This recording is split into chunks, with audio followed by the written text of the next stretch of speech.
नमस्कार दोस्तों, कैसे हैं आप लोग। आज हम इस वीडियो में part 15 election article 324 superintendence direction and control of elections to be vested in an election commission. एक इलेक्शन कमीशन होगी, इलेक्शन रिलेटेड जो भी काम है उनको करने के लिए भाई उनके क्या क्या काम है इलेक्शन कमीशन के, वो बताया गया है इस आर्टिकल में। तो हम फटाफट पहले ये थ्योरी पार्ट है, इसको हम पढ़ेंगे और इसमें एक एक क्लोज में क्या बताया गया है मैं वो एक्सप्लेन करने की कोशिश करूंगा। तो सबसे पहले है the superintendence direction and control of the preparation of the electoral roll for and the conduct of all elections to parliament and to the legislature of every state and of elections to the offices of president and vice president held under this constitution shall be vested in a commission referred to in this constitution as the election commission. इसमें simple language में ये बताया गया है कि election commission का क्या काम है। तो इलेक्शन कमीशन का क्या काम होगा? इलेक्शन कंडक्ट करवाना,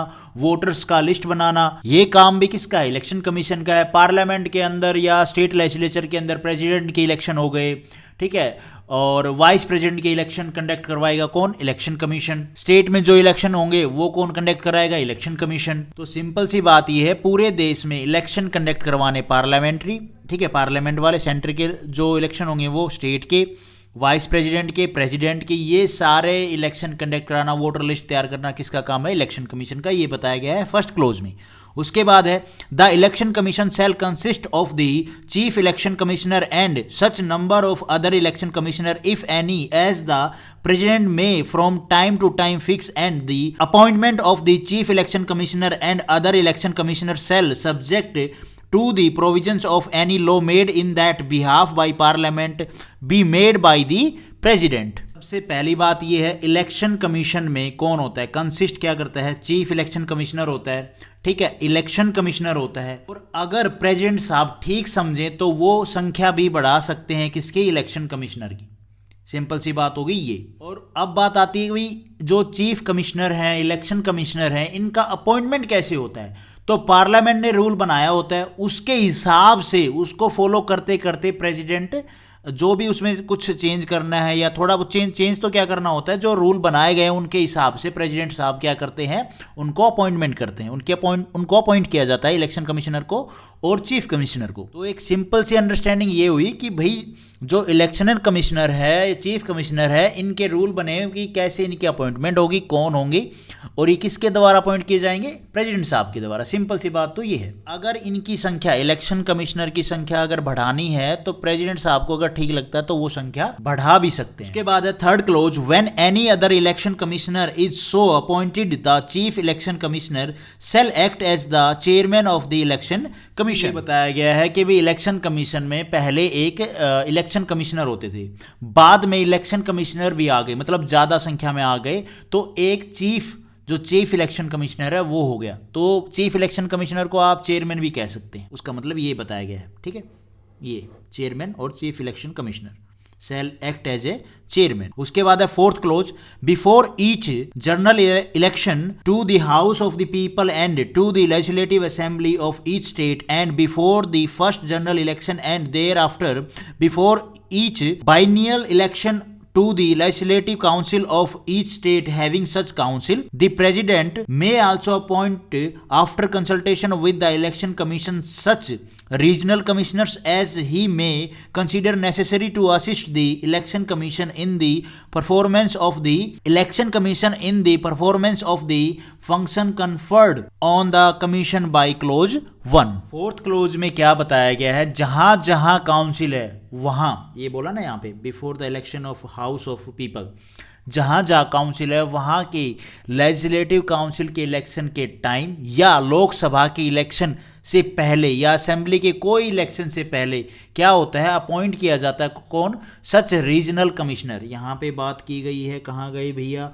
सच रीजनल कमिश्नर, ओके, हाँ ये रहे ना, सच रीजनल कमिश्नर्स, इनको अपॉइंट किया जाता है इन इलेक्शन से पहले, जो मैंने आपको बताए, आगे इसमें इसने बात की है क्लोज वन की। क्लोज वन में क्या है कि भाई वाइस प्रेसिडेंट हो गए, प्रेसिडेंट साहब हो गए, लोकसभा के इलेक्शन हो गए, राज्यसभा के इलेक्शन हो गए, वाइस प्रेसिडेंट साहब के इलेक्शन हो गए, प्रेसिडेंट के इलेक्शन हो गए, राज्यसभा के, स्टेट लेजिस्लेचर के इलेक्शन कंडक्ट करेंगे। तो ये किस में बताई गई है?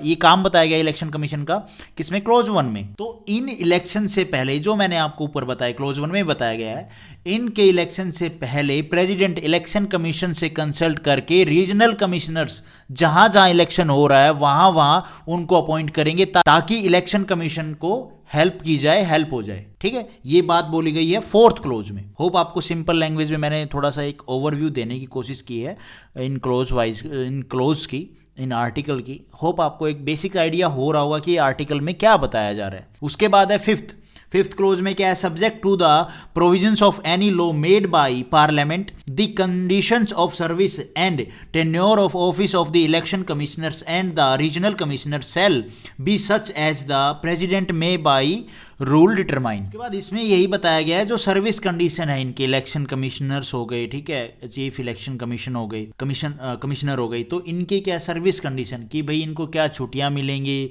कितने साल के लिए ऑफिस में रहेंगे, क्या टर्म होगा इनका, टेन्योर हो कितना होगा, ठीक है, तो वो सब प्रेसिडेंट डिटरमाइन करते हैं। उसके बाद है जी कंडीशन में क्या बताया गया है? Provide that the chief election commissioner shall not be removed from his office except in like manner and on the like grounds as a judge of the Supreme Court, and the conditions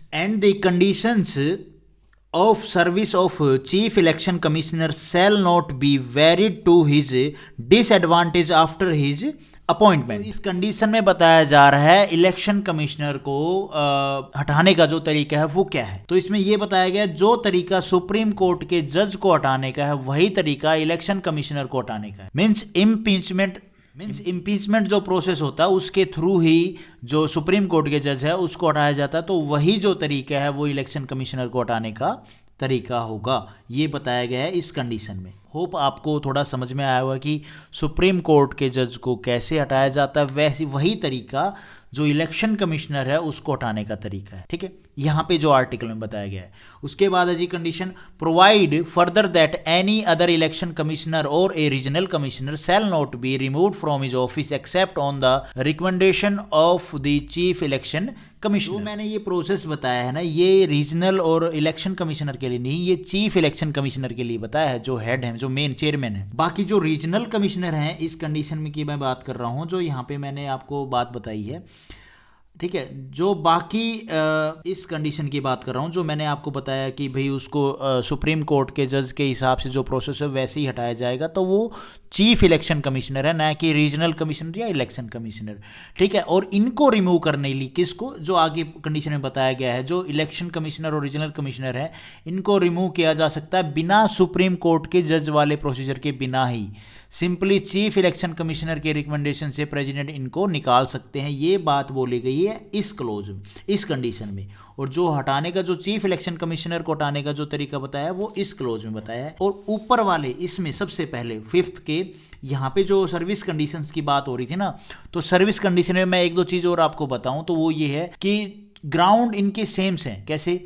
जो service condition है ना उनके ऊपर बात कर रहा हूँ मैं, कि भाई ग्राउंड्स कैसे सेम है कि एक बार अपॉइंटमेंट होने के बाद, जैसे भाई एक बार अपॉइंटमेंट जब भी होती है किसी भी चीफ इलेक्शन कमिश्नर की, भाई अपॉइंटमेंट हो गई, तो उस दिन उसकी सर्विस का जो भी कंडीशन है, जो भी रूल्स हैं, लाइक पेंशन के जो भी रूल हैं, रिटायरमेंट को लेके जो रूल हैं, सैलरी को लेके जो रूल हैं, ठीक है, या एलडीसी हो गया, छुट्टियां हो गई, उस टाइम पे जो रूल हैं और बाद में कुछ सर्विस करने के बाद में जो रूल हैं वो चेंज हो गए हैं, रूल्स हैं वो चेंज हो गए हैं कुछ सर्विस करने के बाद, और उन रूल्स की वजह से जब वो अपॉइंट हुए हैं उनको लग रहा है कि मेरा नुकसान हो रहा है, तो वो रूल अप्लाई नहीं होंगे उनके ऊपर, जो नई नियुक्ति होगी उनके ऊपर अप्लाई होंगे। लेकिन अगर कोई ऐसे रूल सर्विस, कुछ टाइम सर्विस करने के बाद कुछ ऐसे रूल आ रहे हैं जिनसे इन साहब को फ़ायदा होगा, तो वो रूल ये आराम से ले सकते हैं, वो फ़ायदे वो आराम से वो कहेंगे भाई हमें कोई दिक्कत नहीं है, फ़ायदा ही हो रहा है, कोई नुकसान नहीं है, ठीक है।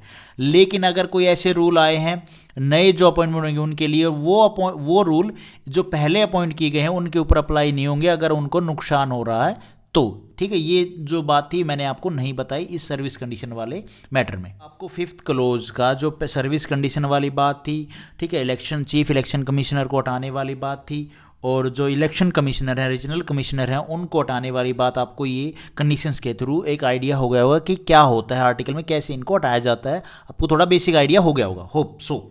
उसके बाद है जी 6th clause, the president or the governor of a state shall when so requested by the election commission or to a regional commissioner such staff as may be necessary for the discharge of the functions conferred on the election commission by clause. इस clause में क्या बताया गया है वो आप खुद आपने अपनी आंखों से देखा है भाई। जब भी इलेक्शन होते हैं, इलेक्शन चाहे वो सरपंच के क्यों ना हो, आपने देखा होगा कि इलेक्शन कौन कंडक्ट करवा रहे होते हैं, गवर्नमेंट जो एम्प्लॉय होते हैं, हमारे जो जेबीटी स्टाफ होते हैं, बैंक्स में जो जॉब कर रहे हैं, ठीक है, वो स्टाफ इलेक्शन कंडक्ट करवा रहे होते हैं। तो इसमें यही बात बोली गई है कि इलेक्शन कंडक्ट करने के लिए बहुत सारे स्टाफ चाहिए होते हैं, ठीक है, ये स्टाफ परमानेंट नहीं होते हैं। इलेक्शन कमीशन के पास ये सब नॉर्मल गवर्नमेंट एम्प्लॉय होते हैं। इलेक्शन कमीशन क्या करता है कि भाई रिक्वेस्ट करता है, अगर लोकसभा है तो लोकसभा के इलेक्शन हो रहे हैं, ठीक है, सेंटर के, तो वो क्या करती है, लोकसभा रिक्वेस्ट करेगी, लोकसभा है तो प्रेसिडेंट को, अगर लोकसभा के इलेक्शन है तो प्रेसिडेंट को रिक्वेस्ट करेगी। स्टेट के इलेक्शन है तो वही वो गवर्नर को, जो भी पर्टिकुलर स्टेट के इलेक्शन हो रहे हैं तो वो गवर्नर को रिक्वेस्ट करेगी कि अपने गवर्नमेंट एम्प्लॉय हैं उनको भेजें इलेक्शन कंडक्ट करवाने के लिए, और उनको जो गवर्नमेंट एम्प्लॉय हैं उनको एक अमाउंट दी जाती है जितने दिन तक वो भाई वो सर्विस प्रोवाइड करते हैं, तो उनको कुछ डेली भाई कुछ ना कुछ अमाउंट दी जाती है गवर्नमेंट की तरफ से। ये बात मैं अपनी तरफ से ऐड कर रहा हूँ क्योंकि मेरे को थोड़ा सा पता चला। तो आपको इस आर्टिकल का एक बेसिक सा आइडिया हो गया होगा, हर एक क्लोज का जो मैंने थोड़ा ठीक से बताने की कोशिश की। Thank you for watching this video. Video आपको ठीक लगी तो लाइक करना, चैनल पे नए हो तो गाइज सब्सक्राइब करना।